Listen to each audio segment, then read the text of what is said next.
I think good leadership in this day and age, more so than ever, is about the ability to process information from a lot of different sources. You've got it coming in from all areas.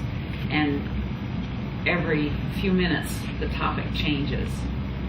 Somebody walks in your door and they want you to be zeroed in on what is their priority, when you may have been thinking about something, not even considered what issue they were bringing in. That happens on an average daily basis, I don't know, hundreds of times.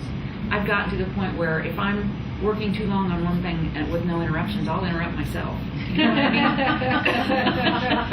I've noticed that tendency because I'm used now to biting off 5 minutes here or 10 minutes there. It's kind of funny, really.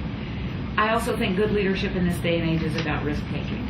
And I'm not talking about jumping off buildings or jumping out of airplanes, as one of our presidents did. We tease her about she wouldn't do for a fundraiser a couple of years ago. The kind of risk-taking I'm talking about is less dramatic than that, but it's about trusting other people. It's about risking not having control over everything. It's about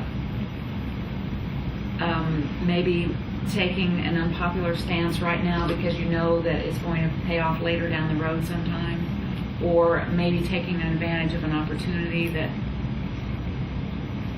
I'll give another example. I think a couple of years ago, the college now also owns some property across the street, across Route 6. It's a house.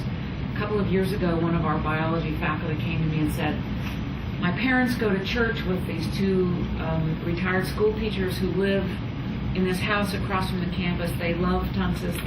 They're thinking of moving to a retirement community. Would we be interested in buying that property?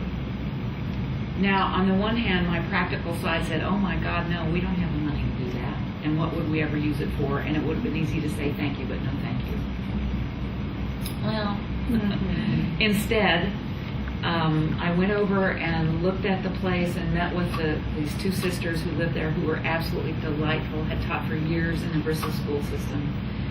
Genevieve was almost 90 at that point, and Helene was 88, 87, 88. And Genevieve marched me around the pond, at warp speed, and she was the one who took care of the grounds outside, and Helene was the interior caretaker. But they were just delightful. And besides liking the property, it was about 7 acres of property over there, and otherwise we are landlocked. There is nowhere for us to grow. So I talked to the foundation and convinced them to take out a mortgage on that property, which we got a deal. This was in the days before in the good old days, in the 5 years ago. Neighborhood near you. Yeah, well, we got a no interest or an interest only mortgage from a bank. So the foundation paid the interest on that mortgage for a couple of years while I negotiated with the state to buy the property with money that we knew we had, but it just was going to take us a long time to get to it. So finally that did occur, and now the state, i.e. the college, owns that. The foundation got their money back. And it was a really good investment, but it would have been easy to say, we can't do it. And even right now, the house is not being used on an hourly basis, but we have started a little music academy that meets over there. We have some meetings and concerts. We've done some renovations. We still have more to do. But it's down the road somewhere, I know that property is going to just be invaluable.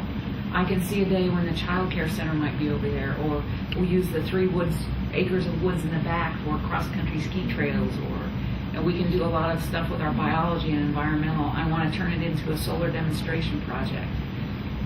So we're working with the Carrier Corporation right now on some environmental and sustainable energy things that will then also impact the campus over here. So, yeah. So there are a lot of things. That's what I mean about it's a calculated risk-taking. But sometimes you have to say, let's go for it, and not worry about the present. You also had a vision for the property. Yeah. Some would say a hallucination. But anyway, those are some of the characteristics that I had talked about. I think, let me see, what else did I have here?